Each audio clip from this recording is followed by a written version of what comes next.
መሐመድ ለምን ታመልካላችሁ? ጅል ነው ይሄ ደግሞ የባሰበት። አንተ ፈጣሪን ውሸታም ነው ያልክ ቀጣፊ ሰውዬ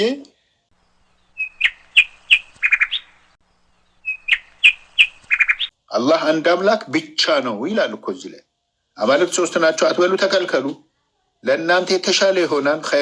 ኸይሩን ለኩም ኢነማ አላሁ ኢላሁ ዋሂዱን ሱብሓነሁ አንየኩነ ለሁ ወለድ። አላህ አንድ አምላክ ብቻ ነው፣ ለእርሱ ልጅ ያለው ከመሆን የጠራ ነው። ታዲያ ልጅ ያለው ብላችሁ አይደለ እንደ እግዚአብሔር ወልድ ያላችሁት?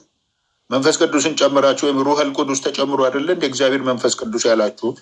እግዚአብሔር አብስ ያላችሁት? ምናልባት ናታኔም አይ እኔ የይሖዋ ምስክር ተከታይ ነኝ፣ አይ ኦንሊ ጂሰስ ነኝ ካላልክ በስተቀረ ሌላው ቀሪው የክርስትና እምነት ተከታይ በሙሉ እግዚአብሔር አብ፣ እግዚአብሔር ወልድ፣ እግዚአብሔር መንፈስ ቅዱስ ነው የሚሉት። ይህን እናውቃለን እኛ ራሳችን በተደጋጋሚም ጊዜ ብለዋል። የሃይማኖት አበውም ይህ ነው ልክ ነው እንደዛ ነው እናስተምረው ብለው ተናግረዋል። አንተ አሁን ልትሽረው አትችልም። አይ አላምንበትም፣ አልቀበለውም፣ ኦኬ ሌላ ጉዳይ ነው። ያ ደግሞ ጥሩ ነው የምንለው እኛ። ጥሩ ነው እያሻሻልክ ወደ ቁርአናዊ ግንዛቤና እምነት እንላሃለን ማለት ነው። ይሄ ነው ባጭሩ። እሺ አመሰግናለሁ ኡስታዝ። ምንድን ነው በመጀመሪያ እኔ ኦርቶዶክስ ነኝ። ኦርቶዶክስ እንደመሆኔ መጠን በክርስትና እምነት እንዳጠቃላይ በስላሴ የሚያምን ክርስቲያን ስላሴ የሚያምን አንድ አምላክ ብሎ ነው እንጂ የሚያምነው ሶስት አማልክት ብሎ ያምናል። እንደዚያ የሚል ምንም አይነት እምነት የለም። ምናልባት በእናንተ ፐርስፔክቲቭ እኛ ስላሴን ሶስት አካላት አንድ አምላክ ብለን ስናምን ለእናንተ ሶስት አምላክ አድርገን እንደምናመልክ ይታያል። ነገር ግን በእኛ እምነት አማልክት ሶስት ናቸው አንልም ጭራሽ ማለት ነው። ኢየሱስ አንተ ጋር እግዚአብሔር ነው መልእክተኛ ነው? ለየልኝ። እሺ እንድንግባባ ከፈለግ እሺ ችግር የለውም። በዛው ጾም ማለት ነው። እሺ ለምሳሌ ማንኛውም ክርስቲያን ለምሳሌ እኔ ኦርቶዶክስ እንደመሆኑ የመጠን ፕሮቴስታንትም ካቶሊኮንም ብናይ ስላሴ ሶስት አማልክት ናቸው የሚል የለም፣ እንደዚያ የሚል የለም። ስለዚህ ምንድን ነው ክርስቲያኖች አትበሉም ነው የሚለው።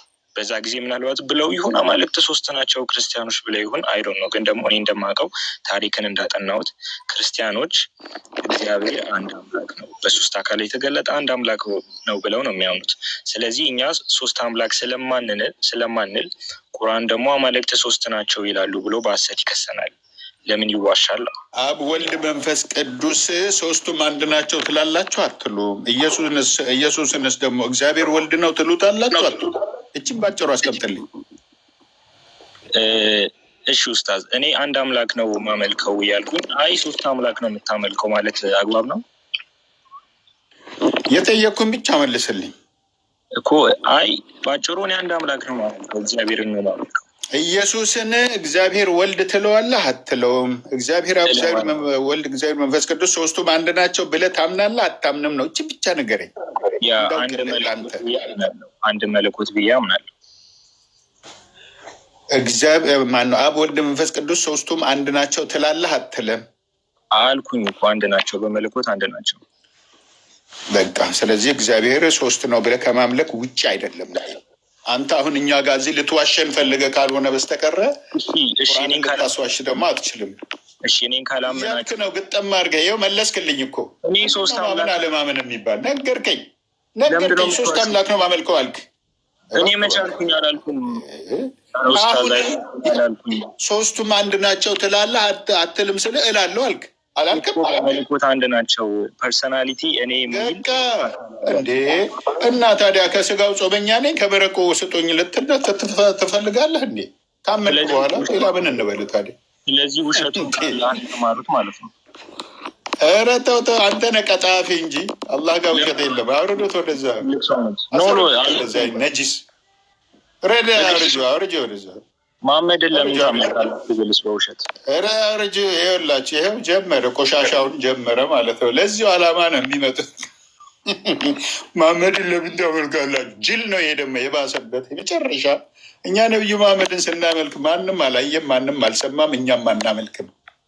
ነቢዩ መሐመድ ማለት መልእክተኛ ናቸው። የኢየሱስ ክርስቶስ ምትክ ነቢይ፣ የኢየሱስ ክርስቶስ ወንድም። ነቢያት ወንድማማቾች ናቸው። የምናመልከው አንድን ፈጣሪ ነው። አላህ ዋሽቷል ትላለህ እንዴ? መጽሐፍ ቅዱስ ውስጥ ራሱ በአረብኛው ላይ እኮ አላህ ማለት ፈጣሪ ነው ይላል እኮ። አንተ ፈጣሪን ውሸታም ነው ያልክ ቀጣፊ ሰውዬ ምንኛ ነው እዚህ ጋር መጥተህ ስለ ራስ እምነት የምትከላከለው? ሱብሃነላህ፣ በጣም ይገርማል። ኢየሱስን እግዚአብሔር ወልድ ትላለህ አትልም ስለው እላለሁ አለ። እሺ አብ ወልድ መንፈስ ቅዱስ ሶስቱም አንድ ናቸው ማለትን ታምናለህ አታምንም? አዎ ትላለህ አትልም? እላለሁ አለ። ከዛ በኋላ እንደገና ሊቀጣጥፍ ፈለገ። ሳትገረፍ እኮ ነው የለፈለፍከው። እኛ ምን እናድርግ ታዲያ ከዚህ በላይ? ማን ነበረ ብሳይን ልብላ ያለው? አልጨረሰም። ማን ነበር? ሲራክ። እሱ ሲራክ አይደለም ኡስታዝ፣ እሱ መስፍን ነው። ማን ነበር? እሱ ወጥቷል። ግን ሲራክ አለ። ሲራክ መስፍን እሱ ወጥቷል። እና ሲራክ ወጣ እንዴ? ወጣ ኡስታዝ። ኦኬ እሺ፣ ቀጥል ሲራክ ከመጣ እድሉን። እሺ፣ ሰላም ብያለሁ ኡስታዝ መሐመድ። እሺ፣ እኔ ጥያቄ ያለኝ ሀዲስ ላይ ነው። ሀዲስ ላይ የምትቀበሉት ሀዲስ ነው ብዬ አስባለሁ። ሳይ አልቡካሪ ላይ ቆይ ከታች ለጥፈው እንትኑን አንቀጹ እና ከዛ በስተፊት የአሁኑን ጥያቄ መልስ። አንተም ክርስቲያን ነህ አይደል? እኔ የስላሴ አማኝ አይደለሁም። አዎ፣ ግን የስላሴ አማኝ አይደለሁም። የስላሴ አማኝ አይደለሁም። ኦንሊ ጂሰስ ነህ? ኦንሊ ጂሰስ አይደል? እኔ ዩኒታሪያን ክርስቲያን ነኝ። ይኸው ምስክር ነህ? እንደነሱ አይነት ነው። ዩኒታሪያን ክርስቲያን ይባላል። ምንድን ነው እምነታችሁ? በማን ነው የምታምኑት? ያው እንደ ጆቫ ዊትነስ ነው። አንድ አምላክ አለ፣ አንድ አምላክ አብ አለ፣ ያህዌ ብለን ነው ምናምን። ኢየሱስ ደግሞ ሰው ነው፣ ፍጡር ነው ብለን ነው ምናምን። ያህዌ ነሲ ናችሁ? ያህዌ ነሲ አይደለም። ዩኒታሪያን ክርስቲያን በአንድ አምላክ ምናምን ክርስቲያን ነን። እሱም ደግሞ የኢየሱስ ክርስቶስ አምላክና አባት ነው ብለን ነው ምናምን። እግዚአብሔር የኢየሱስ ክርስቶስ አምላክና አባት ነው ብለህ ታምናለህ? እንጂ ኢየሱስ ክርስቶስ አምላክ አይደለም፣ የአምላክም ልጅ አይደለም ነው። የአምላክ ልጅ ነው። አባት ማለት እኮ የኢየሱስ ክርስቶስ አምላክና አባት ነው። አባት ነው ካልነው ኢየሱስ ልጁ ነው ማለት ነው። ስለዚህ ኢየሱስ የእግዚአብሔር ልጅ ነው። ኢየሱስ ልጅ ነው ብለህ ታምናለህ? ኦኬ፣ እሺ። ኢየሱስ ተሰቅሏል ብለህ ታምናለህ? አዎ። በምን ማስረጃ? በየትኛው መጽሐፍ ነው የምትመራው? በባይብል በ66ቱ? በ66ቱ ነው። ስለ ስቅለት ባለፈው አውርተን ነበር። ስለ ሰዓት ግጭት ነው ካስታወሱ አውርተን ነበር። እሱን ድጋሚ መድገም አልፈልግም። ምንም እንትን የለውም። በቃ ልዩነታችን እንዳለ የሀሳብ ልዩነቱ ነው ይቀጥል። እሱም በግሉ ይመራመሩ ሊሆን ችግር የለም። ስለሱ መድገም አልፈልግም። እኔም የመለስኩትም መልሻለሁ። ለእርሱ መልስ ካልሆነ ምንም ማድረግ አልችልም። ያሁኑን ጠይቁ እና አሁን እዚህ ጋር አንድ ነገር እናድርግ። በቃ ና የምናደርገው ምንድን ነው? ከሰሒህ አልቡኻሪም ይሁን ከሰሒህ ሙስሊምም ይሁን ከኢብኑ ማጃ ከሌላውም ሀዲስ ዘርፍ ከማምጣት በፊት አምላክ አንተን፣ አለማትን፣ እኛን ሁላችንንም ስለፈጠረን አምላክ እንወያያለን። ደቂቃ ትይዛለህ፣ በደቂቃ ትናገራለህ። ደቂቃ ይዙልናል እነሱ እዚህ ያሉት ሞዴሬተሮቹ ማለት ነው። እኔም ሰማያትና ምድርን ስለፈጠረ አምላክ አስተምራለሁ። ከዛ በኋላ እንጠያየቃለን፣ አጫጭር በሆኑ ጥያቄዎች ማለት ነው። ጥያቄህን አቆየው። ዋናው አንገብጋቢያችን ያንተ ጥያቄ ሳይሆን የፈጠረንን አምላክ ማወቅ ነው። አንተ ዓለማትን የፈጠረ አምላክ ማን ነው ብለህ እንደምታምን ትነግረናለህ እዚህ ላይ ማለት ነው። እዚህ ጋር ሚስማር እየወጋን እሾህ አንሱልኝ ማለት የለም። እሺ ይጀምርሽ። ቀጥል፣ ጀምር። አንተ አምላክህ ማን ነው? የፈጠረህ አምላክ? እሺ እኔን የፈጠረኝ አምላክ ማን ነው ለሚለው፣ እኔን የፈጠረኝ አምላክ የእስራኤል አምላክ ነው። የእስራኤል አምላክ ማለት እነ አብርሃም እነ ይስሐቅ አባቶች ነቢያት ሲያምኑበት የነበረው፣ አዳምም በገነት ውስጥ ሆኖ ተገዛኝ ብሎ ያለው አምላክ፣ ድምፅን አሰምቶ ከዚህ ዛፍ ፍሬ አትብላ ሞትን ትሞታለህ ብሎ ያለው አምላክ እና ትእዛዙን የሰጠው አምላክ፣ ለሱ ብሎ እንዳይሞት ብሎ ትእዛዝን የሰጠው አምላክ። ከዛ በኋላ ደግሞ አዳም ደግሞ ጥፋት ሲሰራ መልሶ ከሕይወት ዛፍ በልቶ በዛው ማንነቱ ያውኑ እንዳይኖር ከገነት አስወጥቶ ለሱ ብሎ አስወጥቶት ይቅርታና ምሕረትን ያደረገለት ማሪና ይቅር ባይ አምላክ ሲሆን እሱ ደግሞ የነቢያት አምላክ ነው። የአብርሃም አምላክ ነው። አብርሃም ልጁን ይስሐቅን ሊሰዋ ሲል ተብሎ የመስዋዕቱን በግ ያዘጋጀለት አምላክ ነው። እሱ የእስራኤል አምላክ ነው። በአጠቃላይ የእስራኤል አምላክ ነው። እሱ ያህዌ ይባላል፣ ወይ ደግሞ በተለያየ ስሞች ተጠርሷል። አዶናይ፣ ኤልሻዳይ የሚል ስሞች አሉት። ሌላም ብዙ ስሞች አሉት እና ኢሉሃ ወይ ደግሞ ኢላ ወይ ደግሞ አላ የሚለው ደግሞ ሌላኛው ስሙ ነው። በአረበኛ አላህ ተብሎ ይጠራል። አረብ አገር ያሉ ክርስቲያኖች አላህ ብለው ነው የሚጠሩት። እሱ ያህዌ ነው። ያህዌ ነው አላህ የሚሉት። እሱ አንዱና ብቸኛው የዓለማትና የምድር ሁሉ ፈጣሪ ነው። ያ አምላክ ደግሞ የማይታይ የማይዳሰስ መንፈስ የሆነ አምላክ ነው። ኢየሱስ ክርስቶስ እንዳስተማረ እግዚአብሔር መንፈስ ነው ብሎ አስተምሯል። ስለዚህ ያ አምላክ መንፈስ የሆነ ነው። እንደኛ አይነት ስጋ የሌለው የማይዳሰስ ረቂቅ የሆነ ከአእምሯችን በላይ የሆነ አምላክ ነው። በአዲስ ኪዳን ስንመጣ ደግሞ ኢየሱስ ክርስቶስ ለእስራኤሎች እናንተ አምላካችንን የምትሉት ለእኔ አባቴ ነው ብሎ ያለው፣ ስለዚህ የኢየሱስ ክርስቶስ አባት ነው። ደግሞ የኢየሱስ ክርስቶስ አምላክ ለመሆኑ ደግሞ ወደ አምላኬና ወደ አምላካቸው ወደ አባቴና ወደ አባታቸው አድርጋለሁ ብሎ ብሏል። ስለዚህ የኢየሱስ ክርስቶስ አምላክም ጭምር ነው ማለት ነው። እነሱ አምላካችን የሚሉት ለእሱ ደግሞ አባቱ ነው። ስለዚህ የኢየሱስ ክርስቶስ አምላክና አባት ነው። ለዛም ነው ጳውሎስ በኤፌሶን ምዕራፍ 1:3 ላይ የርኅራኄ አባት የመጽናናትም ሁሉ አምላክ የሆነ የጌታችን የኢየሱስ ክርስቶስ አምላክና አባት ይባረክ ብሎ እንዲህ በአንደኛ ቆሮንቶስ ምዕራፍ 3:1 ላይ የኢየሱስ ክርስቶስ አምላክና አባት ይባረክ ብሎ የጻፈው ማለት ነው። ስለዚህ የኢየሱስ ክርስቶስ አምላክና አባት የሆነው ያህዌ አንዱና ብቸኛው አምላክ ብቻውን የሚመለከው ብቻውን እውነተኛ አምላክ የሆነው ያህዌ ወይ ደግሞ ኢላ ወይ ደግሞ በአረብኛ አላህ ነው ማለት ነው። ጨረስክ? ደቂቃ ያዛችሁ ወይስ እንዴት ነው? ደቂቃ ማን ነው የሚይዘው? ኡስታዝ አለው ከላዩ ላይ ተጽፎለት ነበረ። 23 ሰከንድ ቀርቶታል። እንደዚህ ነው። በሁለት ደቂቃ ነው የሚሰጣችሁ። ይዛችኋል ማለት ነው። አዎ ያው እሱ ላይ ሰከንድ ላይ ማለት የምትፈልገው ካለ ቀጥል። እሺ እሺ፣ ጥሩ ይዛችኋል ማለት ነው። ደቂቃ ጥሩ ጨርሻለሁ። ቀረህ ላይ ነው። እሺ ኦኬ፣ ከጨረስክ ጥሩ። እኔ ደግሞ የምቀጥለው ቢስሚላህ ፈጣሪ አምላካችን አንድ አምላክ ብቻ ስለመሆኑ ከማስረጃ መጽሐፍ ላይ ነው የምጠቅሰው። ማስረጃው መጽሐፋችን ቁርአን ነው፣ እንዲሁም የነቢዩ መሐመድ አስተምሮት ማለት ነው። ግን አሁን ላይ በቁርአን ካሉ መረጃዎች ብቻ ነው መጥቀስ የምፈልግ፣ ምክንያቱም አንተ ከባይብል ብለህ ስለጠቀስክ ማለት ነው። ቁርአን ምዕራፍ 112 ከቁጥር 1 እስከ 4 ድረስ ያለው ቁል ሁወ አላሁ አሐድ ይላል። ፈጣሪ አምላክ አላህ አንድ አምላክ ብቻ ነው ብለህ እመን ነው የሚለው። ፈጣሪ አምላካችን አላህ ከተባለ በኋላ ልጅ አለው አይባልም። ለም የሊድ ወለም ይውለድ ብሎ እንደሌለው ይገልጻል። አላህ ልጅ የለውም ወላጅ የለውም ከተባለ በኋላ ሌላ አላህ ደግሞ አለ ልጅ ያለው የሚባልም የለም። በማንኛውም እምነት ላይ ይሁን ማለት ነው። ለም የሊድ ወለም ይውለድ አልወለደም አልተወለደምና ልጅም ወላጅም የለውም። ጥራት የተገባ የሆነ አምላክ ነው። ሱብሓነሁ ወተዓላ አማ ዩሽሪኩን ይላል። ከሱ ጋር ልጅንም አስጠግቶ ይሁን ቢጤን አምጥቶ ማሻረክ ኃጢአት ነው፣ ከባድ ኃጢአት ማለት ነው። አንተ ምናልባት አላምንም አልክ እንጂ ሌሎቹ አብ፣ ወልድ፣ መንፈስ ቅዱስ ሶስቱም አንድ ናቸው የሚሉ ሰዎች በፈጣሪ ላይ አጋሪዎች ናቸው። በፈጣሪ አንድነት ላይ ሌላን ባላንጣ ጨምረዋል፣ አጋሪዎች ናቸው። ያጋሩ ደግሞ የዘላለም ቅጣት በገሃነመ እሳት ውስጥ አለባቸው፣ በጸጸት ወደ ፈጣሪ ሳይመለሱ ከሞቱ ይለናል ቁርአን። አንድ ይሄ ነጥብ ነው። ወለም የኩን ለሁ ኩፉወን አሐድ፣ ለሱ አንድም ቢጤ የለውም። ልጅ አለው እንዳይባል ሚስትም የለውም። ዘር አለው እንዳይባል ለይሰ ከሚስሊሂ ሸይኡን ወሁወ ሰሚዑል በሲር፣ እሱን የሚመስል ማንም የለም፣ እሱ ሰሚም ተመልካችም እሱ ብቻ ነው ይላል። አንድ ይሄ መረጃ ነው። ሌላው በቁርአን ምዕራፍ 2 ሱረቱል በቀራ ወኢላሁኩም ኢላሁን ዋሂድ፣ አምላካችሁ አንድ አምላክ ብቻ ነው ይላል።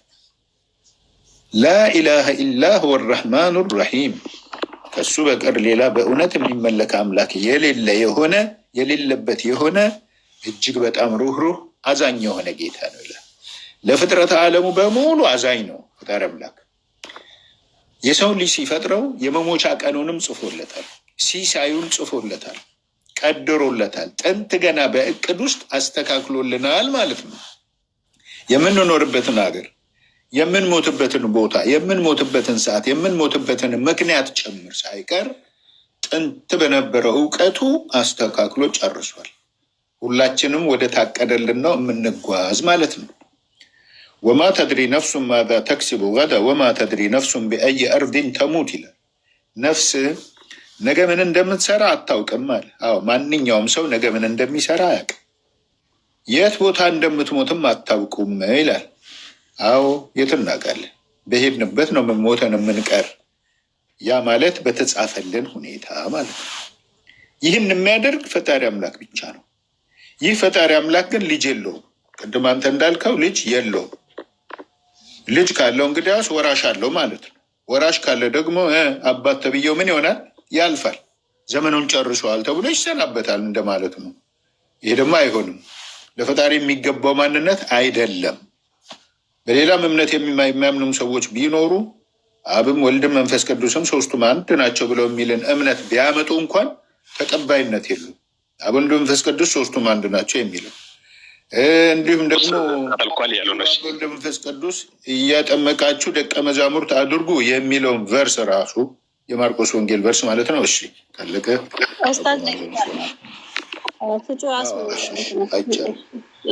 አይቻለሁ። እሺ ቀጥል በሉት። ማን ነው? ሲራክ ነው? ማን ነው? ቀጥል። ሲራክ ማን ነበረ? እሺ እንግዲህ አሁን እርስዎ ያሉት ነገር ሁሉ እኔ የማልስማማበት ነገር ቢኖር ልጅ የለውም የሚለውን ነው እና ሚስት ከሌለችው ልጅ አይኖረውም የሚለው አስተምሮ እሱን ነው ማልቀበል። እንደውም ቁርአንን እስልምና እንዳልቀበል የሚያደርገኝ አንዱ ምክንያት ራሱ ሚስት ከሌለችው ልጅ አይኖረውም የሚል የጅብሪል መልእክት ነው። እኔ ያላ መልእክት ነው ብዬ አላምንም። ሲጀመር ጅብሪልም ያላ መልእክተኛ ነው ብዬ አላምንም። ነቢዩ መሐመድም ለዛ አይሆንም ጅብሪል ትክክለኛ ስላልሆነ። ምክንያቱም ጅብሪል ያመጣው ጅብሪል እውነት ካመጣው ያን ቃል ጅብሪል ከፈጣሪ ዘንድ ምን ብሎ ምን አይነት ሀሳብ፣ በጣም ተራ ሀሳብ ማለት በቃ የማይሆን የወደቀ ሀሳብ፣ እሱም ደግሞ ሚስት ከሌለችው ልጅ አይኖሩም ብሎ ፈጣሪ መገደብ ነው። እሱ በፈጣሪ ራሱ በሌላ ቁርአን ቨርስ ላይ ቢሻ ኑሮ ልጅና መጫወቻችን በያዘ ነበር፣ ሚስትና ልጅን ይኖረው ነበር ይላል። ቢሻ ኑሮ ቢፈልግ ኖሮ ማለት ነው። ስላልፈለገ ግን አልኖረውም። ግን ስለፈለገ ሚስትና ልጆችን ይይዛል ይላል። ስለዚህ ልጅ ለመያዝ ግዴታ ሚስት መያዝ አለበት ብሎ ነው ቁርአን የሚያስተምረው። እኛ ክርስቲያኖች ነን። ግን አላህ ልጅ አለው ብለን ስንል ግን ሚስት አለው ብለን አንልም። የቁርአን አስተሳሰብ ቁርአንን ያመጣ የጅብሪል አስተሳሰብ ወይ የነቢዩ መሐመድ አስተሳሰብ ግን ምን ብሎ ነው የሚያምኑ? ሚስት ከሌለው ልጅ አይኖረውም የሚል አስተሳሰብ። እሱ ግዴታ ማግባትና ከዛ ደግሞ ካገባ በኋላ ሚስት ጋር ደግሞ ግንኙነት ይፈጽማል። ስለዚህ ግንኙነት ሴክሹዋል ኢንተርኮርስ ማድረግ አለበት ብሎ የሚያምን አስተምሮ ነው። ግን ፈጣሪ መንፈስ መሆኑን ራሱ በቅጡ የተረዳ አይመስልም። ስለዚህ ሚስት ከሌለው አንተን አይልም የሚል አስተሳሰብ ትክክለኛ አይደለም። ልጅ ግን የለውም ለሚለው ግን ልጅ አለው። ልጅ እንዴት ወለደ ለሚለው ግን ያለ ሚስት ነው የወለደው። ሚስት ሳይኖረው ያለ ሚስት በመንፈሱ ነው የወለደው። እንዴት ወለደ ከተባለ ፈጥሮት ነው። ፈጠረው፣ ስለፈጠረው ወለደ ተባለ። ኢየሱስን ፈጠረው ወለደው የተባለ ተራሮች ሳይወለዱ ይላል በመጽሐፍ ቅዱስ ተወለዱ ይላል። ተወለዱ ማለት ተፈጠሩ የሚለውን ነው የሚያሳየው። ኢየሱስ ክርስቶስ ተፈጠረ አይደል? ስለዚህ ተወለደ የሚለውን ያሳያል። ሁለተኛው ግን በምድር ላይ ልጅነቱ እንዲቀጥልስ ምን ያደርገው ስለተባለ ስለተፈጠረ ብቻ ልጁን አይቀጥልም። ተራሮች ስለተፈጠሩ ብቻ ልጅ ናቸው ወይ ልጄ ብሎ አይጠራቸውም። ግን ኢየሱስን ልጄ ብሎ እንዲጠራው የሆነበት ምክንያት በእግዚአብሔር መንፈስ የአባቱ የእግዚአብሔር መንፈስ በሱ ውስጥ ስላለ ነው። ስለዚህ አምላክ ወይ ደግሞ አላህ ልጅ አለው፣ ወልዷል፣ ልጁን ወልዷል።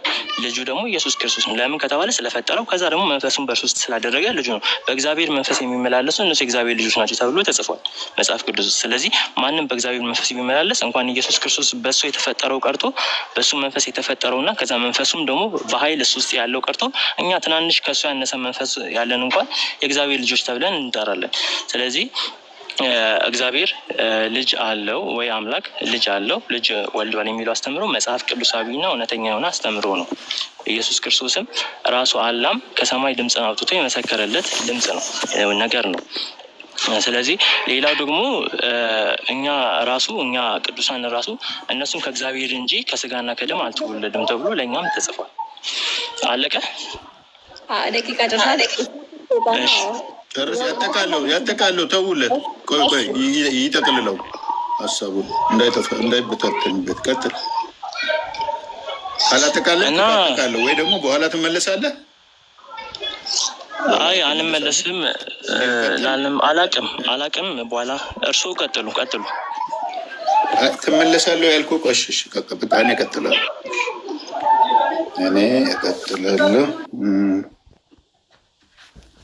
ኦኬ የቁርአኑን ቨርስ ቦታውን ላመጣ ፈልጌ ነው። ይቅርታ ቪዲዮ የከፈትኩት ለዛ ነው። ሰዓት ግን እያዘልኝ። እሺ ሰዓት እያዘ አሁን ያመጣኸው የቁርአን ቨርስ አጫጭሩን አድርጌ ለማስቀመጥ ሞክራለሁ። ሱረቱል አንዓም ይባላል። ቁርአን ምዕራፍ 6 ነው። ቁጥሩ 101 ነው። ምን ይላል መሰለ? በዲዑ ሰማዋቲ ወልአርዲ አና የኩኑ ለሁ ወለዱን ወለም ተኩን ለሁ ሳሒበቱን ወኸለቀ ኩለ ሸይኢን ወሁወ ቢኩል ሸይን ዓሊም ይላል። ምን ማለት ነው ይሄ? ሰማይንና ምድርን ጀምሮ የፈጠረ አምላክ ቆይ ከራሱ ማንበበው እርሱ ሰማያትንና ምድርን ያለ ቢጤ ፈጣሪ ነው። አላህ ያለምንም ልጅ ቢጤ የለውም። በልጅ በሚስት በአባት በእናት በዘር ሀረግ ቢጤ የለውም ፈጣሪ አምላክ። እዚህ ላይ ይሄን መረዳት አለብን። ለእርሱ ሚስት የሌለችው ሲሆን ነው ያለ። ገብቷል? ሚስት ሳይዝ እያሉ ያመጣሉ። ይሄን ነገር በነገራችን ላይ ዛሬ አይደለም አንተ የምጠይቀን እኮ ከዛሬ ስንት ዓመት ቀደም ብሎ እየተጠየቀ ያለ ጥያቄ ነው። ለዚህ ነው አንቀጹንም ያመጣሁልህ በአግባቡ ላስረዳ ፈልጌ ነው። ሚስት ቢጤ ምንድን ነው? ሚስት የሌለችው ሲሆን አለህ እኮ ሚስት የለውም እያለህ ነው። ይገባል? ቁርአን ሱረቱል ጂን ላይ ወአነሁ ተዓላ ጀዱ ረቢና መተኸዘ ሳሒበተን ወላ ወለዳ ይላል። እነሆ ክብሩ ላቀ፣ የአምላካችን የጌታችን የአላህ ክብሩ እጅግ በጣም ላቀ፣ ለእሱ እሱ ሚስትም ልጅም የለውም ይላል። ተግባባን? እዚህ ጋር ያለው ደግሞ ሚስት የሌለችው ሲሆን እያለ እየተናገረ እዚህ ጋር እንዴት ነው እሱ ሚስት ሳይዝ ልጅ እንዴት ይኖረዋል ይላል ቁርአን ተብሎ ሲነበብ እንዲህም ሲባል ይገርመኛል። ወይ ቨርሱን በአግባቡ ማንበብ ነው፣ አለበለዚያ ግን አለመጀመር ነው። በሌለ እውቀት ዝም ብሎ መግባት አግባብ አይደለም። እዚህ ጋር እኮ ይሄው አውራው መሪ የሆነው የአረብኛው ቃል ራሱ አለ ከላይ። እሱን አንብቤ ነው ወደ ትርጉም የመጣሁት። እንደ ባይብል አይደለም ቁርአን። ባይብል ትርጉም ላይ ነው አሁን እየሄዳችሁ ያላችሁት። ከምን ይተርጎም አልታወቅም። ከመጽሔት ይሁን ከፊክሽን ይሁን ከምን እንደተተረጎም አልታወቅም። ከዕብራይስጥ ይሁን ከአራማይክ ይሁን ከግሪክ ከአረብኛ ይተርጎም የታወቀ ነገር የለም። ኢየሱስ ያስተማረው ደግሞ በዕብራይስጥ ነው ተብሎ ነው የሚነገረው። ከሆነ አሁን ይሄ ተተርጉሞ ያለው ባይብል ከምንድን ነው ተተርጉሞ ይመጣላችሁ ቢባል አንድ ክርስቲያን እርግጠኛ ሆኖ መመለስ አይችልም። አይ ከዕብራይስጥማ ነው የምትለኝ ከሆንክ እስቲ ዕብራይስጥን አንድ ገጽ አንብበህ ተርጉምልኝ እልሃለሁ። ወይም እንደኔ አንድ አንቀጽ እንኳን አንብበህ ተርጉምልኝ እልሃለሁ። አትተረጉምም። ስለዚህ ወፍ ዘራሽ ነው ልልህም እችላለሁ ማለት ነው። ቅድም አንተ እንደዛ ቁርአንን እንዳልከው። ስለዚህ ለሱ ሚስት የሌለችው ሲሆን እንዴት ለእርሱ ልጅ ይኖረዋል? ሚስት የለው ልጅስ እንዴት ይኖረዋል እያላችሁ ነው። ልጅ የሚመጣው ከሚስት ነው። ፈጣሪ እንደዛ እንደሚፈጥር ስለሚያውቅ ይህንን ነገር በምሳሌ በግልጽ አድርጎ ጥያቄ አድርጎ ነው ያመጣው። ለሱ ልጅ ይኖረዋል? እንዴት ለሱ ልጅ ይኖረዋል? መልሱን ማምጣት ነው ያለባችሁ እንጂ በዚህ ላይ ቆማችሁ ምንም ነገር ልትሞግቱ አትችሉ። ነገርን ሁሉ ፈጠረ። ሚስት ተብዬውንም የሚፈጥራት አላህ ነው። ባል ተብዬውንም የሚፈጥረው እሱ ነው። የሚያጋባቸውም እሱ ነው፣ የሚያገናኛቸው ከመካከላቸው ልጅን የሚፈጥርም ደግሞ እሱ ፈጣሪ አምላክ ነው። እና ለእሱ ሚስት የሌለችው ስትሆን እንዴት ልጅ ይኖረዋል ብላችሁ ታስባላችሁ? ጥያቄ እኮ ነው የተጠየቃችሁት። መልሱን ነው ማምጣት ያለባችሁ። እግዚአብሔር አብ ልጅ የለውም፣ አላህ ልጅ የለውም አልክ አንተ ቀደም። ትንቢተ ሕዝቅኤል ምዕራፍ 23 ላይ ኦሖላና ኦሖሊባን አግብቼ ልጆች ወለዱልኝ እያለህ እኮ ነው ባይብል 1980 ቀላል ትርጉም ሁለቱን አግብቼ ልጆች ወለዱልኝ ይላል።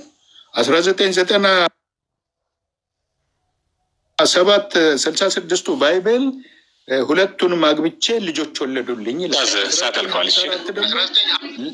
1954 ደግሞ ለእኔም ሆኑ ይላል። እሺ አለቀ ሰዓት። እሺ መለስበታለሁ በኋላ አልጨርሱ።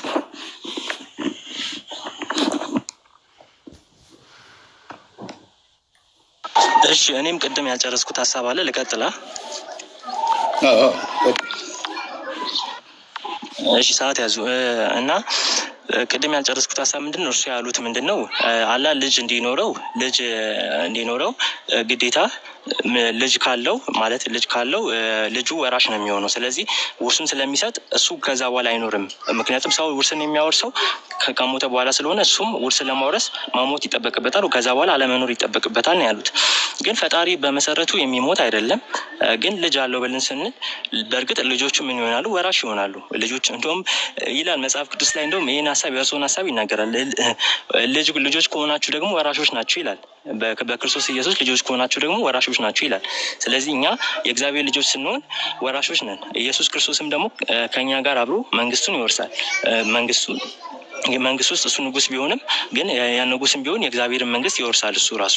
ስለዚህ ወርሱ ነው 1000 ዓመት በገነት የምንኖረው ማለት ነው። እና ስለዚህ አምላክ ልጅ አለው።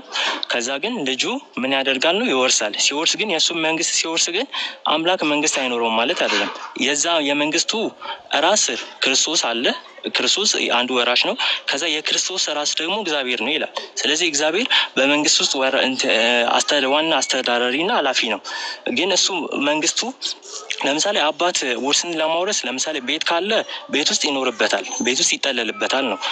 እግዚአብሔር ግን የእግዚአብሔርን መንግስተ ሰማያትን ለምሳሌ በወርቅ የተሰራቸው የእግዚአብሔር መንግስት ሲያወርስ እሱ በዛ ውስጥ ሊኖር አይደለም። እሱ በዛ ውስጥ ቢኖር ኖሮ ለእኛ የሚሰጠን ውርስ ለምሳሌ ለሱ የሚጠቅመው ቢሆን ኖሮ ልክ አንድ አባት ውርሱ ቤት ወይም መኪናው እንደሚበር ወይ ምናምን እንደሚጠቀምበት ሁሉ ቢጠቀምበትም ኖሮ አምላክ ውርሱን አስረክቧል። ስለዚህ እሱ ምን ይቀረዋል? ስለዚህ እሱ ባዶ ይቀራል እንል ነበር። ግን እሱ ሁሉም ያለው ነው። እሱ ቢሰጥ አያልቅበትም። ስለዚህ እሱ መንግስትን ስላወረሰ እሱ መንግስት ውስጥ አይኖርበትም። መንግስትን የሚሰጠው ለእኛ ነው። በወርቅ የተሰራች መንግስት ለእኛ ነው። እሱ በወርቅ የተሰራ ቤት ውስጥ አይኖርም፣ መንግስት ውስጥ አይኖርም። ሰው ስጋዊ ነው። ኢየሱስና እኛ ነው የምንኖረው። እሱ ግን መንፈስ ነው። እሱ እንደውም እናንተ ከአርሽ በላይ ነው ትላላችሁ። አሁን በዛ እንደውም ያ ትክክል ከሆነ ራሱ ምናልባት ከአርሽ በላይ ከሆነ እሱ ከአርሽ በታች ያለውን የሰጠው ከአርሽ በታች ያለውን ውርስ ሲሰጥ ከአርሽ በታች ያለውን ውርስ ስለሰጠ እሱ አለቀበት ማለት አይደለም። እሱ የሚኖርበት ቦታ ከአርሽ በላይ ነው፣ ከሰማይ በላይ ነው፣ ከዩኒቨርስ በላይ ነው። ስለዚህ ለእሱ ውርሱ አያልቅበትም ለማለት ነው። ሁለተኛ ሀሳብ ደግሞ ሚስት የሌለችው ሲሆን እንዴት ልጅ ይኖራል የሚለው እኮ ግልጽ ነው። ሚስት የሌለችው ሲሆን እንዴት ልጅ ይኖረዋል ማለት ሚስት የለችውም አለ መጀመሪያ። ስለዚህ ሚስት ስለሌለው ደግሞ እንዴት ልጅ ይኖረዋል ብሎ ደግሞ አገናኘው ከሚስት ጋር። ልጅ ከሚስት ጋር ይገናኛል። እርሱ እንዳሉት ሚስት ከሌለ ልጅ አይኖርም። አንድ ባል ሚስት ካላገባ ልጅ አይኖርም። ይሄ የሰው እንትን ነው፣ የሰው ስርዓት ነው። በእርግጥ ፈጣሪ ግን ግዴታ ሚስት ሊኖረው አይጠበቅበትም። ልጅ ለመውለድ ሚስት የሌለችው ሲሆን እንዴት ልጅ ይኖራል ሊባል አይችልም ነው። እሱ ሚስት ሳይኖረው ልጅ ሊኖረው ይችላል። ምክንያቱም መጽሐፍ ቅዱስ የሚያስተምረው እሱ ነው። በመንፈስ ቅዱስ አማካኝነት መፍጠር ስለሚችል በመንፈስ ቅዱስ ሲፈጥር ደግሞ ያቺ በውስጧ የማጸኗን ፍሬ ዘር እንዲጸንስ ሲያደርግ ተገናኝቷት ሴክሹዋል ኢንተርኮርስ አድርጎ አይደለም፣ መንፈሱን ይሰጣል። እፍ አለባት። እንደውም ገብርኤል መንፈሱን እፍ አለባት ይላል። ገብርኤል ማለት ነው። የአላህ መንፈስ እፍ አለባት። ከዛ በኋላ እሷም ጸነሰች ይላል። ስለዚህ በቁርአን እንኳን ማለት ስለዚህ በመንፈስ ቅዱስ ጸነሰች ነው። እንደዛ ነው። እሺ ጨርሻለሁ። እሺ አመሰግናለሁ። ኡስታዝ አንድ ጊዜ አፋን። እሺ አንደኛ ደረጃ ምንም እሱ ያወራው ነገር እየገባን አይደለም። በማስረጃ ያወራው። ሁለተኛ ከፖይንት የወጣ ነው። እዚህ ጋር ትምህርት ለመማር ነው ኡስታዝም ገብቶ ከአንተ ጋር እየተወያዩ ያለው ማለት ነው። በዚህ ጉዳይ ትንሽ ብታወሩበት ኡስታዝ። ምንም እሱ የሚያወራው ነገር ምንም ወደ ተጨባጩ እየመጣልን አይደለም። ብዙ ቦታ ገባ ወጣ እያለ ነው ማለት ነው።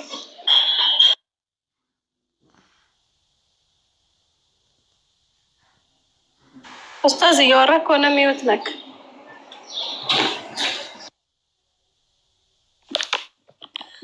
ኦኬ፣ ሚውቱን ያነሳው መስሎኛል እኮ ቪዲዮ ስከፍት።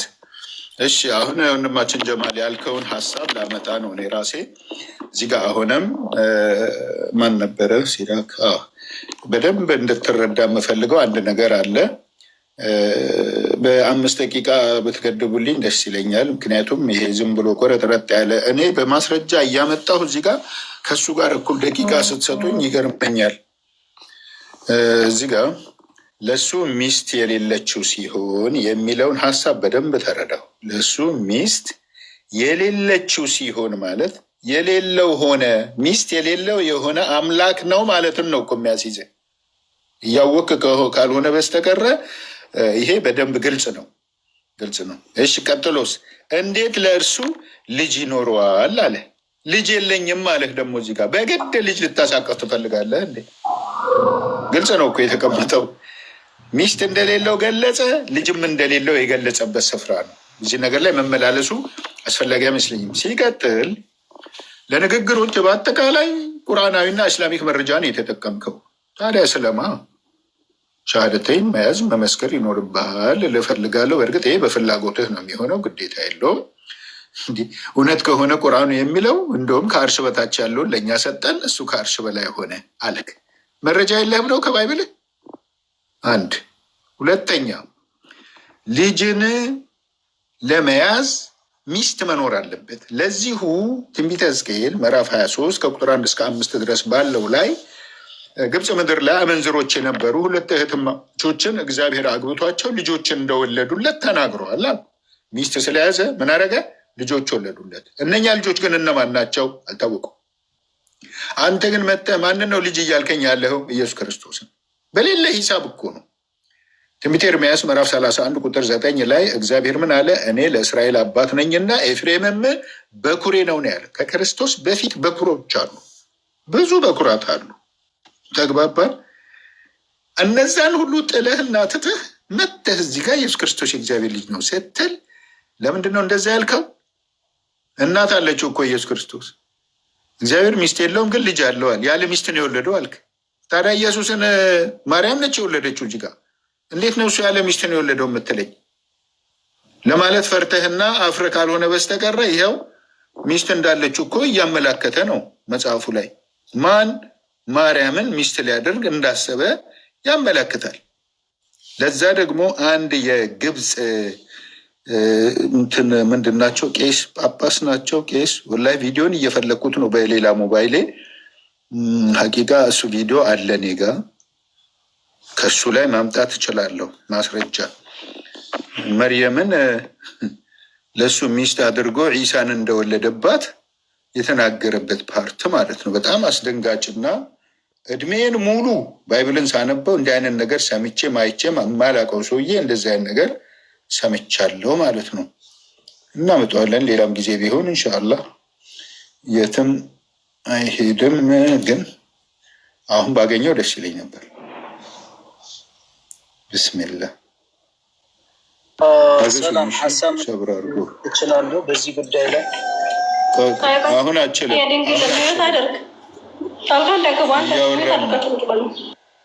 አይ የምታወሩት ሁሉ ትክክል ስላልሆነ ነው። ላርማችሁ አይመስላችሁም እኮ? ስላልሆነ ነው እኮ ዝም በል ያልነህ። ስላልሆነ ዝም በል። ልክ አይደለም። ያ ልጁ ያወራም ልክ አይደለም። ሁላችሁ በደቂቃ ነው የሚያወሩት። ሰዓት ያባከልክ ነው። እሺ ያንተም ልክ አይደለም። እሺ ልጠብቅ፣ ችግር የለም። በቃ እንገናኛለን፣ ችግር የለም። ቪዲዮውን ካገኘሁት አወጣዋለሁ። ምናልባት ጊዜ ይፈጅብኛል ብዬ ፈርቼ ነው እንጂ አመጣዋለሁ። አለ ቪዲዮ። እሱን ነገር የግድ ማየት ያስፈልጋል። በአረብኛ ነው የሚናገሩት። በጣም አስደንጋጭ ንግግር ነው የሚያወሩት ሰውየው ማለት ነው። እንግዲህ እኚህ ሰው ክርስቲያን ናቸው። የምን ክርስቲያን? የአረብ ክርስቲያን። አላህ ተዘወጀ መርየመ ይላል። መርየምን ተዘውጇት ዒሳን ወለደ። ይሄ ማለት በጣም የሚያስደነግጥ ነገር ነው እንዴ! ሌሎቹ ግን ለምን አይሉትም? ይሄን ስንል አይ ፈርተው ሊሆን ይችላል፣ አፍረው ሊሆን ይችላል፣ እንዴት ለፈጣሪ እንዲህ አይነት ማንነት ይሰጠዋል ብለው ሊሆን ይችላል እንኳን ብንል፣ የዚህ ሰውዬ ግን አረብኛን አውቆ ባይብል አስተማሪ ሆኖ ከቀሳውስቱ ውስጥ ሆኖ እንደዚህ አይነት አስተምሮት እስከየት አመጣና ነው። ቅድም ደግሞ ሲራክ ያለው እግዚአብሔር ያለ ሚስት ነው የወለደው ኢየሱስ ክርስቶስን። ስለዚህ ልጅ የለውም አንልም፣ ልጅ አለው ብሎ አስረግጦ ነው ሊናገር የፈለገው። ያ ደግሞ እንግዳውስ እንደዛ ከሆነማ ማርያም ነችና የወለደችው ኢየሱስን። እግዚአብሔር ታዲያ ከማርያም ጋር በጋራ ወለዱት ለምን አትልም? ታዲያ እንደዛ ከሆነ ከእናቱ መወለዱን ታውቃለህ። እግዚአብሔር እንደገና ወልዶታል ትላለህ። እግዚአብሔር ደግሞ በጾታ የሚለይ አይደለም። እንዴት ሆኖ ሊወለድ ቻለን? ተወለደ ነው ተፈጠረ ነው መባል ያለበት ነው። ለዚህ ነው ይህን ማስረጃ ማምጣት የፈለግኩት ማለቴ ነው። እስቲ እንግዲህ ወይ በሚቀጥለው ደቂቃ ላይ ለማምጣት ሞክራለሁ። 5 ደቂቃ ነው የሚጨመር ሰዓት አልቋል። እንግዲህ እስካሁን አልመጣም። ለምንድን ነው የሚያልቀው ሰዓት? እንደ ቪዲዮ እየፈለኩ እኮ ነው። የባከነ ሰዓት አለኝ እኮ። እሺ አንድ ጊዜ ላውራ። ላቁምና ልስጣው እድሉን ልስጣው። እንደዛ ይሻላል። እሱ እስከሚያወራ ድረስ ከዛ በኋላ እርሱም ቪዲዮ ቢፈልግ አይሻልም? እሺ ጥሩ። እሺ አደርጋለሁ እንደዛ። ግን ይሰማል አይደል? ቆይ የድንግል የኔ ተራ ነው። እኔ ላውራና እሳቸው ከፈቀዱልህ የሁለታችንም ስህተት ከጨረስን በእኔ ከጨረስን ጠቅልል አድርገህ ትነግረናለህ። አንተ ደግሞ ስንት ደቂቃ ነው የሚሰጠኝ? እኔ 5 ደቂቃ ነው ሲራክ፣ 5 ደቂቃ ነው። እሺ አረ የድንግልም ይኸውልህ አንተ እየተናገርክ ግን ቢካልክ ነው አወርድሃለሁ። እነሱ እኮ እየተወያዩ ነው። ይኸውልህ እነሱ እየተወያዩ ሲጨርሱ እነሱ ተሳስተዋል። ከፈለከ ስራ ጋር ትቀጥላለህ። ግን ቢካልክ ታቸውን አዳምጥ። እያወራ ነበርኩኝ እኮ ምን ነው ስሰማው ነበር። አንዱ ሲራ እና ከሰማት በውይይት መሀል ነው ጣልቃ ገብተህ የምታወራው። አስወስጪው ለእሷ 5 ደቂቃ ማለት ነው ለሲራክ። ቀጥለውን ሲራክ ውይይት እኮ ነው። የውይይት ስራ አታውቁም እንዴ? እሺ በእኔ ሰዓት ውስጥ እኔ ቅድም ከታች እየጻፍኩ ያልሰማሁት አለው ኡስታዝ እና እሱን ስለ እስራኤል አጠር አድርገው ምንድን ነው የእስራኤል ሀሳብ እሱን ይንገሩኝ። እሺ የእስራኤል ሀሳብ ማለት ትንቢተ ሕዝቅኤል ላይ ያሉት ማለት ነው። ትንቢተ ሕዝቅኤል ላይ ያለውን ሀሳብ ትንቢተ ሕዝቅኤልን ነው። እሺ የትንቢተ ኤርሚያስን ያልከኝ መስሎኝ ነው። እኔ ለእስራኤል አባት ነኝ የኤፍሬም በኩሬ ነው ያለው ትንቢተ ኤርሚያስ ላይ ነው። ትንቢተ ሕዝቅኤል ምዕራፍ 23 ከቁጥር 1 እስከ 5 ያለው ደግሞ ኦሆላና ኦሆሊባ የሚባሉ 2 እህትማማቾች ሴቶች ግብፅ ምድር ላይ አመንዝሮች የነበሩ ጡቶቻቸው የመዋሸሸ 2ቱን እግዚአብሔር አግብቷቸው ልጆች እንደወለዱለት በ1980 ቀላል ትርጉም በ1997 ቀላል ትርጉሙ ባይብል ላይ ወለዱልኝ ይላል። 2ቱን አግብቼ ልጆች ወለዱልኝ ሲል በ1954 ላይ ደግሞ እዛው ቨርስ ላይ ለእኔም ሆኑ ወንዶችና ሴቶች ልጆችንም ወለዱ ብሎ ይገልጻል ያልኩት። አግብቼ ይላል። 1980 ቀላል ትርጉምና 1997 ቀላል ትርጉም ላይ 2ቱንም አግብቼ ልጆች ወለዱልኝ ይላል። አቡበክር የለም እንዴ? ማን ነው? እሺ በቃ ችግር የለውም። በቃ ሰዓቴን ልጠቀም። ችግር የለውም ኡስታዝ እና ማለት ነው። አሁን እሺ የዚህ ሀሳብ አግብቼ ልጆች ወለድኩኝ የሚል ሀሳብ አሁን 1984 ምናምን ላይ ቀላል ትርጉም ቀለል ያለ አማርኛ ትርጉም ላይ ሲተረጉሙ ይቀይሩታል። ቀይረውት ነው የሚተረጉሙት። ለምሳሌ ዋናው 1954 ነው ዋና እኔ የምቀበለው ሁሉም ሰው የሚቀበለው 1954 ላይ አግብቼ የሚል ቃል ሳይኖር እዚህኛው ላይ ግን አግብቶ ነው ሊወልድ የሚችለው ብሎ እንደ ቁርአን ሀሳብ አስበው ማለት ቁርአን እንደታሰበበትና ለኔ መሆኑ ይላቸዋል። ለሱ እኮ እንደዛ ካለ ችግር የለም። ለእኔ መሆኑ ካለ ችግር የለም። ኢየሱስ ክርስቶስ ልጅ ሲያደርገው ሲፈጥረው ለሱ ነው የሆነው። ፈጥሮ ለራሱ አድርጎ ነው ለእስራኤል አምጥቶ የተጠቀመበት። ስለዚህ ማንንም ልጅ ሲያደርግ ለሱ ነው የሚሆኑት። እኛም ልጆቹ ስንሆን የእሱ አገልጋዮች የእሱ ልጆች ስንሆን የእሱን ስራ የምንሰራ የምናስታርቅ ምናምን የእሱ የሚፈልገውን ፈቃዱን የምንፈጽም ልጆች ነው የምንሆነው። ስለዚህ ለሱ ነው የሆኑት የሚለው ከሆነ እሱ አያጣላንም። እሱ ትክክለኛ ነገር ነው እና አግብቼ የሚለው ግን እሱ ሀሳብ የተጨመረ ነው ብዬ ነው የማምነው። ትክክለኛ መጽሐፍ ቅዱስ ላይ 1954 ላይ የለም። ኦሪጂናል ግሪክ ላይ እርግጠኛ ነኝ አይኖርም። ታዲያ እሺ ኢየሱስ ክርስቶስ በልጅነት ለሱ ከሆነ እነኚህ ሴቶች ግን ለእግዚአብሔር በምንነት ነው? በልጅነት ነው? በሚስትነት ነው? በምንድንነት ነው ለሱ የሆኑት? እሺ ለሱ የሆኑት የሚለው ያው እነዚህ ሴቶችን እሱ ከመጠቀሙ እሱ ለሱ ጥቅም ከመዋሉ አንጻር እሱ ለመጠቀም ምን አይነት ከማሰቡና ከመጠቀሙ አንጻር ነው የሚሆነው። ወንዶች ልጆችንም ወለዱ አለ እኮ ለእኔ መሆኑ እኮ ልጆችን እንዲወልዱለት ነው። ግን ልጆችን ወልዱ ማለት ከእሱ ዘር እሱ ሴክሹዋል ኢንተርኮርስ አድርጎ ማለት አይደለም። ወንድ ባል ኡስታዝ ቆይ ያን የኔ ሀሳብ ነው። ሀሳቤ ልጨርስና ያወራሉ ኡስታዝ እና ምንድነው አግብቼ ወለድኩ የሚለው አሁን ሴቶቹ የእሱ ሆነዋል። ከዛ በኋላ ልጆች ተወልደዋል። እነዛ ልጆች ደግሞ የእሱ ይሆናሉ፣ ለእኔ ሆነዋል። እነዛ ሴቶቹ የእሱ ይሆናሉ። ስለዚህ ሴቶቹ ይወልዱለታል ማለት ግን አግብቶ የሚል ቃል የለም። ዋናው ላይ አግብቶ አይደለም ነው። አግብቶ ሳይሆን ተጠቅሞባቸው ነው። የእሱ ተጠቅሞባቸው ወለዱ። ለምሳሌ ሳራ ይስሐቅን ስትወልድ ይስሐቅን ተጠቅሞበታል። ስለዚህ ሳራ የእሱ ሆናለች ማለት ይቻላል። ተጠቅሞባታል ማለት ነው። መጠቀም ማለት ደግሞ ማግባት ማለት አይደለም ነው። ሌላኛው ኤፍሬም ላይ ያነሱት ሀሳብ ደግሞ ኤፍሬም ልጄ ነው የሚለው እስራኤልም ልጄ ነው የሚለው ኤፍሬም እስራኤል ራሱ የእግዚአብሔር ልጅ ይባላል። የእግዚአብሔር ልጆች ይባላሉ። ምክንያቱም እነዚያ እግዚአብሔር መንፈስ ያረፈባቸው ሰዎች ናቸው። ለሱ የሚገዙለት የሚያደርጉ ምናምን ሰዎች ከመሆናቸው አንጻር ነው። ስለዚህ ልጅ መባላቸው እንትን አይለም። ኢየሱስም ልጅ ነው ስንል እስራኤል ልጅ አይደለም፣ ኤፍሬም ልጅ አይደለም፣ እሱ ብቸኛ ልጅ ነው ብለን አይደለም። ብቸኛ የተባለው ከጊዜ አንጻር ነው። ከጊዜ እሱ ከመጣበት ጊዜ ከአዲስ ኪዳን ከአዲሱ ዘመን አንጻር ስናየው እሱ የመጀመሪያ ልጅ ነው፣ ብቸኛ ልጅ ነው፣ የበኩር ልጅ ነው። የበኩር ልጅ እንደሆነ ይናገራል። ከእግዚአብሔርም ፍጥረት መጀመሪያ የነበረ እንደሆነ ይናገራል። ከአዲስ ፍጥረት መጀመሪያ ነበር ነው። ስለዚህ እንደዛ ነው። ከዛ በኋላ ደግሞ ሌሎች ፍጥረታት አዲስ ፍጥረታት ተፈጥረዋል፣ ሌሎች ልጆችም ተወልደዋል ብለን እንላለን። ልክ ቁርአን ላይ ኡስታዝ ጣልቃ ገብቶ ጥያቄ ስለጠየቁ አንድ ደቂቃ ይጨምርላል ኢንሻአላህ። ለሌላ ጊዜ ጥያቄ ሲኖራችሁ በራሳችሁ ደቂቃ ብትጠያየቁ ደስ ይለኛል ኡስታዝ፣ ካልተሳሳትኩ ማለት ነው። እሺ እኔም ይጨርሻለሁ። አንድ ብቻ ነገር እናገር።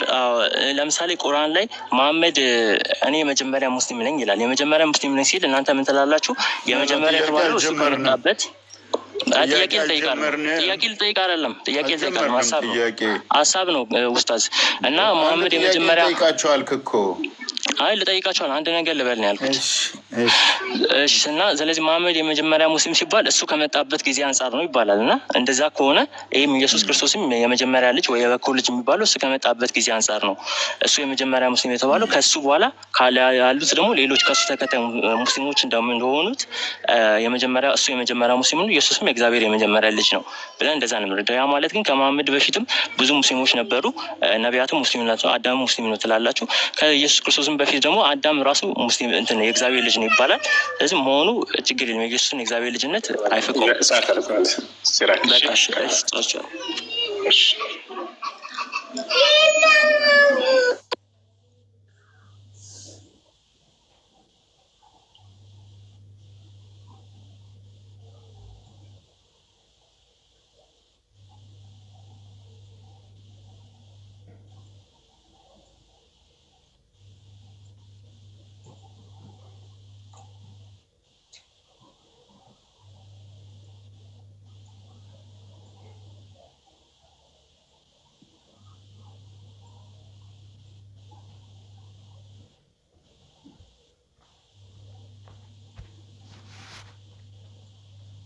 እያወራ ነው ግን እየተሰማኝ አይደለም።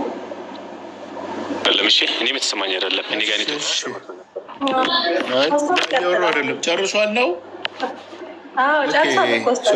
ኡስታዝ ጥያቄ ሲኖረው ማነው እሱን በራሱ ደቂቃ ይጠይቅ። እርሱም ደግሞ ጥያቄ ሲኖረት ማነው በእርሱ ደቂቃ ቢጠይቁት መሀል ላይ ጣልቃ ባንገባ ብዬ ነው። ምን መስሎታል?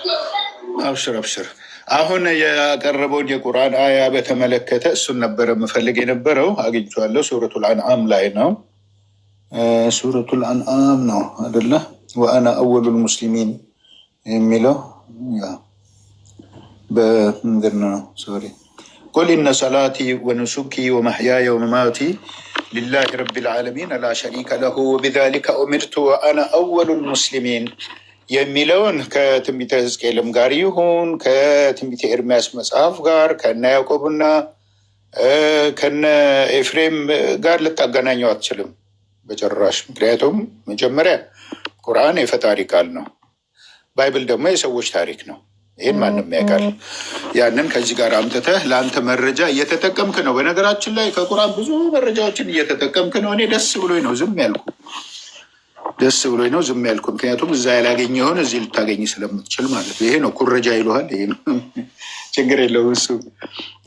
ኤኒዌይ አሁንም መልሽ የምወስድህ የትንቢተ ሕዝቅኤል ምዕራፍ 23 ከቁጥር 1 እስከ 5 እስከ 20 ድረስ ነው እንደሚነበበው። እስከ 5 ብቻ አይደለም እስከ 20።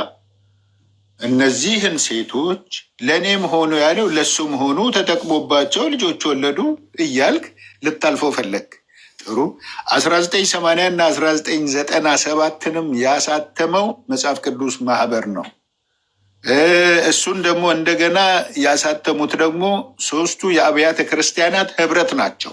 ማባል ካቶሊክ፣ ኦርቶዶክስ፣ ፕሮቴስታንት። አይ የኔ ለየት ስለሚል እነሱን አልቀበልም ካልክ እኔ አልሟገትላቸውም ለእነሱ። አረ ተቀበላቸው አልልህም፣ ግን አባባልህ ይገርማል ማለት ነው። አንተ ባልተወለድክበት ዘመን የተተረጎመና የተሻሽሎ የወጣን መጽሐፍ አንተ አሁን ላይ መጥተህ ይሄ እንትን አይደለም፣ ልክ አይደለም፣ ተሳስቷል፣ ትክክል አይደለም ብትል እኔም አልሰማህም፣ ህዝብም አይሰማህም። ይሄ እንዳለ ይቀመጥ። እናስ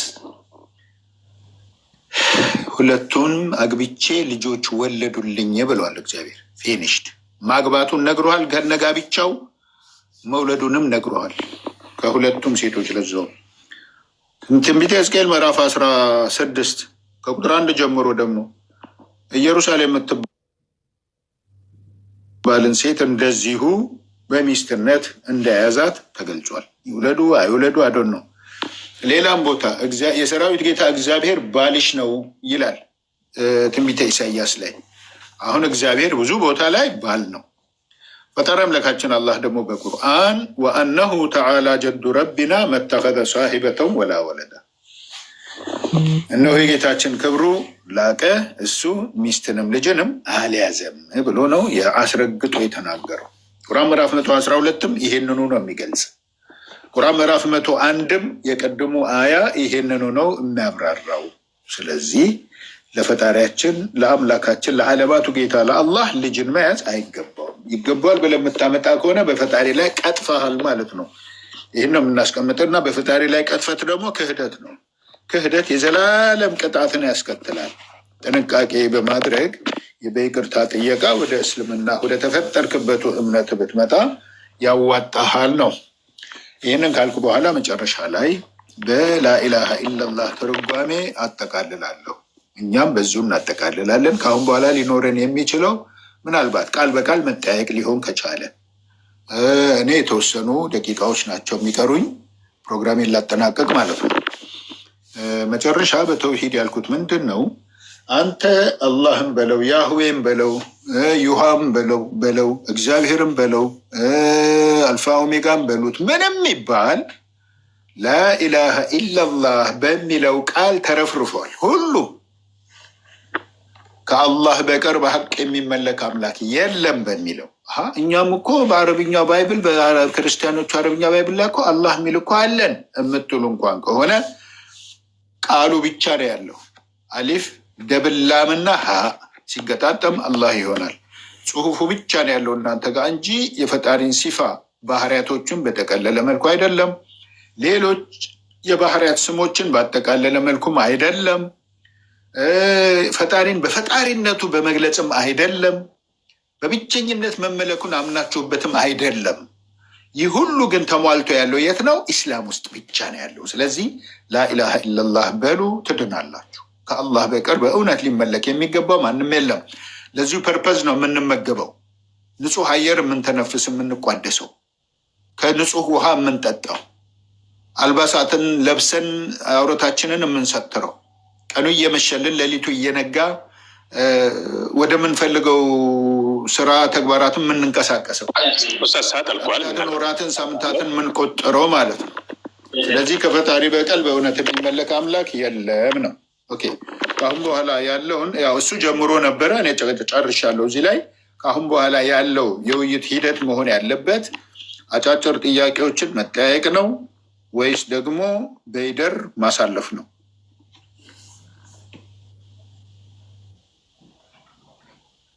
እሺ ልጠይቁት ልግባ ሲል የነበረው ወጥቷል። አሁን ልጠይቁት እኔና እሱ እንጠያየቅ። እንጠያየቅና እንጨርስ። ሌላ ሰው ከዛ ይግባ። እሺ ከተማማር ነው ላይ እኔም መጠየቅ አለብኝ እኮ። ግን አንተ በማስረጃ እኮ ያቀረብከው አንድም ነገር የለም። ከቁርአን ነው ይልቁኑ ብዙ ነገር እየጠቀስክ ያመጣው እና ነው የጠይቅ። እሺ ችግር የለም። አይ እኔ በቃሌ ጥቅሶቹን አልተናገርኩም እንጂ ከተጻፉት ነው። ሁሉም ስለ ወራሽነት ሳወራ ምናምን ከመጽሐፍ ላይ እንደተጽፈዋል የተጻፉትን ያወራሁት እና ቁርአን ላይ ደግሞ ቁርአንንም ቢሆን በጥቅሱን አልጠቀስኩም። እርሱ እውነት ያመጡት እኔ ጥቅስ ብዙም ስለማልይዝ ነው። እና እሺ እና ከአርሽ በታች ነው ይላል ቁርአን አላልክም? እንደገና የሙስሊሞች መጨረሻ ነው የመጀመሪያ ሆኛለሁ ብሏል አላልክም? የመጀመሪያ ሆኛለሁ ነው ያለው። ችግር የለም እኔ ያልኩት አይ ኡስታዝ የመጀመሪያ ሆኛለሁና ከአርሽ በላይ ነው ያልኩት። ከአርሽ በታች ያልኩት ውርሱን ነው ያልኩት እንጂ እሱማ ከአርሽ በላይ ነው የሚለው እናንተ አስተምሮ። መሐመድም የመጀመሪያ ከሙስሊሞች የመጀመሪያ ነኝ ያለው እንጂ የመጨረሻ ነኝ አላለም። እሱንም አላልኩም። እሺ ጥያቄ ምንድነው? እንትና እግዚአብሔር እኔ ባልሽ ነኝ ያለው ማንን ነው? እስራኤልን ነው አይደል? አንተ መጽሐፍ ውስጥ ነው ያለው እኮ ይሄ ነው ብለህ ነው መጥቀስ ያለብህ። እርሱ ስላነሱት ነው። እርሱ ባልሽ ነው ብሎ የሚለውን ስላነሱ ተጨማሪውን ሳያውቁ ነው ያወሩት ነው ወይስ? እሺ ለማንኛውም እስራኤልን ነው ለማስተማር ነው ያመጣው፣ ለማስተማር ነው። እሺ መልስ እንዲሆን ግን እስራኤልን ያለው እስራኤል ደግሞ እስራኤል ሲባል ደግሞ ብዙ ህዝብን ነው እስራኤል የምትባል ሀገርን በአጠቃላይ እዛ ውስጥ ያሉትን ህዝቦችን ነው። ለዛች እነዛ ህዝቦች ናቸው ለሱ እነሱ እንደ ሚስት ይቆጠራሉ፣ እሱ ደግሞ እንደ ባል ይቆጠራሉ። ሚስት ማለት ያላቸውን ግንኙነት ለማሳየት ነው። ኖ ሲራክ እንደሚለውን አውጣው እንደ ያልከውን አውጣው። እንደ አይልም እግዚአብሔር የሰራዊት ጌታ ችግር የለውም። ሚስት እንደ ባል አጥቶ እሺ ያው እንደ ባል ያልኩት ያው ባል ስለሆነ ነው እንጂ እንደ ባል ስል ባል አይደለም እያልኩ አይደለም። ባላቸው ነው። ባል ማለት ደግሞ በነገራችን ባልና ሚስት ማለት እኮ ግንኙነት እርስ በራሳቸው ለምሳሌ ሚስት ባልና ሚስት ሲጋቡ ሚስት የባል ቤት ትገባለች። ከዛ ግንኙነት አላቸው፣ ያወራሉ፣ ምን ይላሉ። ባልና ሚስት ያለውን ሀሳብ ነው እንጂ ጥቅስ ባልና ሚስት ለባልና ሚስት እንደቀድሙ እኮ ሁሉም እርሱ የባልና ሚስቱን ሳይሆን ቦታውን የእስራኤል ነው የሚለውን ቦታውን ማለት ነው። እርሱ አነሱት። እርሱ ስላነሱት እኔ አሁን መውጣት አለብኝ ለማውጣት። እርሱ ግን ስላነሱት እንደተጻፈ ይታወቃል። ለዛ ነው እስራኤል የሚለው ግን የታወቀ ነገር ነው። እስራኤል የሚለው ሀገርን ነው እንጂ አንድ ሴትን አይደለም። አንድ ሴትን ቢሆን ኑሮ ከዚህ ጋር ከማርያም ጋር ያለውን ግንኙነት ጋር እንደዛም ሊሆን ይችላል ብለን እናስብ ነበር። ግን አንድ ሴትን ሳይሆን ሀገርን ነው እንጂ አንድ ሴትን እግዚአብሔር አግብቷል የሚል የተጻፈ ነገር የለም። አንድ ሴትን አላገባም። እንደዛ ግንኙነት ሲጀምር ጋብቻ የሚፈጸመው በአንድ ወንድና በአንድ ሴት መካከል ነው በክርስትና እና ስለዚህ ያ ነገር እንትን አላለም። ግን እስራኤልን አገባ የሚባለው እስራኤል ደግሞ አንድ ሀገር ናት፣ አንድ አካል ናት። አንድ አካልና አንድ እግዚአብሔር የባልና የሚስት ግንኙነት ማለት እሷ ሚስት ትሆናለች። ሚስት ትሆናለች ማለት ደግሞ ግንኙነት ይፈጽማታል፣ ልጅ ይወልዳሉ ማለት ሳይሆን በቃ የባልና ሚስት አይነት ግንኙነት ያላቸውን ትስስርና አንድ ላይ እንዴት አብረው እንደሚሆኑ እንደሚጣመሩ፣ እንደሚያዝንላት፣ እንደሚያከብራት እሷም ደግሞ ለእሱ እንዴት እንደምትል አሁን ያለውን አይነት ነገር ነው የሚያሳየው። ለማንኛውም እንደዛ ነው።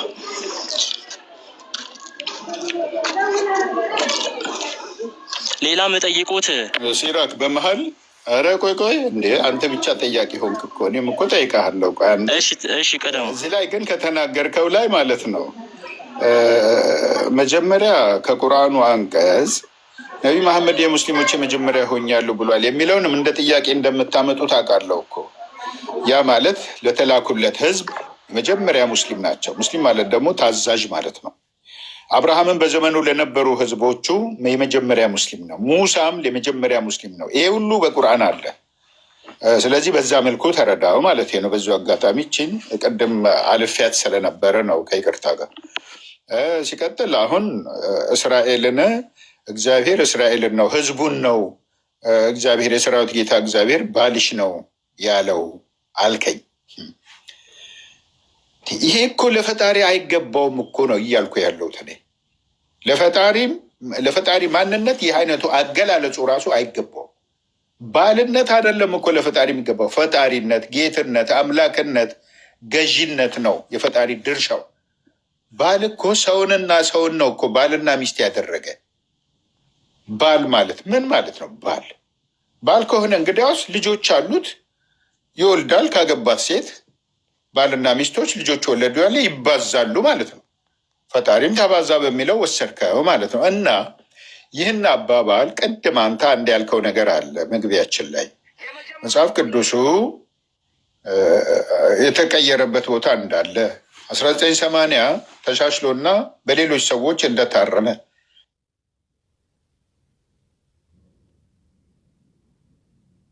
ያን እንደማትቀበል አይነት አደረግ። እዚህ ጋር ደግሞ ለፈጣሪ የማይገባው ነገር የተጻፈው መጽሐፍ እንዴት ነው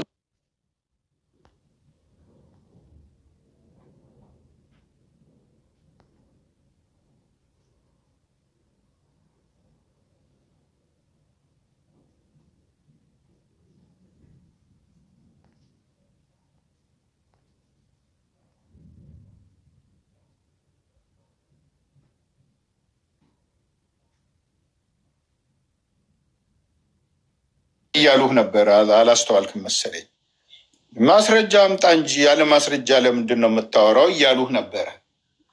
ለማንኛውም ሲራክ ያው የነበረን ቆይታ ጥሩ ነው ብለን እንለፈው።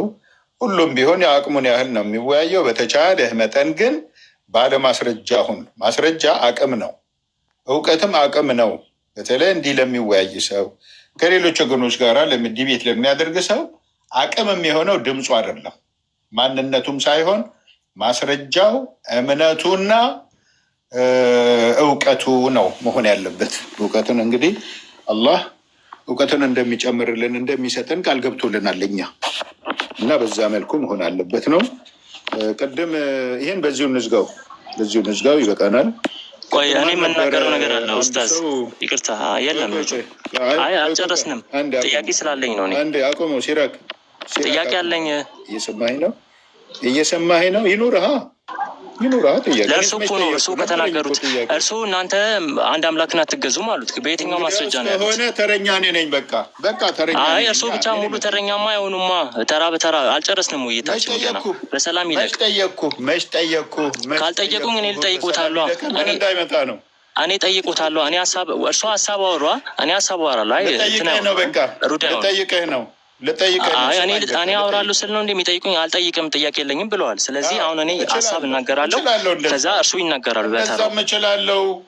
በቃ እሺ፣ ቅርቶት ብዬ ሰግቼ ነበር የተውኩት። ስለዚህ ልጠይቅህ። አትጠየቅም? ከዛ እኔ ጠይቃለሁ። ጥያቄ ከዛ እኔ ጠይቃለሁ። የፈለግ ትጠይቃለህ፣ ችግር የለም። ግን ሰዓት እንድንጠቀም ፈልጌ እኮ ነው። እኔ ለመውጣትም ደቂቃዎች እየተቃረቡብኝ ነው አልኩህ እኮ ቅድም ነግሬህ ነበረ። ከቸኮሉ ልጠይቁና ይውጣ። አልገድብህም ብዬ ነው። የኔ አስፈላጊ ጥያቄ ስለሆነ ነው። እሺ በቃ የኔም አላስፈላጊ አይደለም፣ አስፈላጊ ነው። የኔም ልጠይቅህ ነው። መጽሐፍ ቅዱስ የእግዚአብሔር ቃል ነው ብለህ ታምናለህ? አሁን እሱ ሌላ ርዕስ ነው። ከርዕሳችን ውጭ መጠየቅ አልፈልግም። ታምናለህ አታምንም ነው? አምናለሁ ግን አሁን ሌላ ውይይት እንዳይከፈት እኔ የምጠይቁት አሁን እሱ በተናገሩት ላይ ነው። ዲክታተር ሆንክ እኮ። ኧረ እባክህ ተው፣ ተረጋጋ እንጂ። አይ ከርዕሱ ውጭ መውጣት የለብንም። ለዛ ነው ውይይቱን አወያዩም አንተ አይደለህም። እኛ አይደለማ ርዕሱ እናወያየህ። እንግድነትን ተቀብለን አክብረን እያወያየንህ ያለ ነው እኛ ነን። መጀመሪያ በእርሱ ይኸውልህ ትክክል እንዲሆን መጀመሪያ አትበል። ገብቶሃል አይደለማ? መጀመሪያ በእርሱ እንጨርስ። እኔ ልጠይቁትና እርስዎ የፈለጉትን ይጠይቁኛል። የቅድሙንም ሌላም ካሉት ይጠይቃሉ። አሁን እየሰማኸኝ ነው? ድምጽ ይሰማሃል አይደል? ይሰማሃል? በቃ አቁም ውይይቱን። ያንተንም ጥያቄ የኔንም ጥያቄ እናቆመው። ፊኒሽድ በቃ። እኔ እኮ በእርሱ ላይ ነው ጥያቄ ያለኝ። ኧረ አሲያ አቁም እያልኩህ ነው። ፕሊዝ ጉልበተኛ ልሁን አንክ። ኧረ ጉልበተኛ መሆን አይደለም፣ ጉልበተኛ ልሁን አንክ። ኧረ ተው፣ አክብረን እኮ ነው እያወያየን ያለ ነው። ማክበር እኮ እንደዚህ አይደለም። ካከበሩ ማለት ነው። ካከበሩ ሀሳብ ይቀበሉ፣ ጥያቄ ይቀበሉ። መጀመሪያ ስማኝ አንዴ ልጨርስልህ የጀመርኩልህን። እኔ አክብሬህ ነው በእድሜ እንደምበልጥህ አውቃለሁ። ያም ሆኖ ግን እንደ እምነትህ አክብሮት መስጠት አለብኝ። ለዛ አክብሬህ ነው መድረኩን ከፍት አድርጌልህ ያወያየሁህ እንጂ አንተ መወያየት አቅሙም የለህም እውቀቱም የለህም። ሲጀመር ለመጠየቅ ነው የመጣሁ። በእርግጥ ምን ልጠይቅ የመጣበት አመጣጥ ራሱን የቻለ አካሄድ ሊኖርህ ይችላል። እሱንም ቢሆን እናውቀዋለን። አዲስ አይደለም ለእኛ። አሁን ውይይቱ ይበቃሃል። አቅሙ የለህም፣ አትችልም አንተ። ሌላ ሰው አስተማሪዎችን ይዘህናና በሌላ ጊዜ ቀነቀጠሮ ይዘን እንወያያለን። አብቅተናል። እኔ እናንተ እዚህ ጋር ከአሁን በኋላ እንዳትናገር። አሲያ አለሽ አይደለም? ጀማል ወይም አሲያ አላችሁ? ወይ ኡስታዝ ሰላም አለይኩም ወራህመቱላሂ ወበረካቱ። ወአለይኩም ሰላም ወራህመቱላሂ ወበረካቱሁ። ሌላ ፕሮግራም ካላችሁ ቀጥሉ።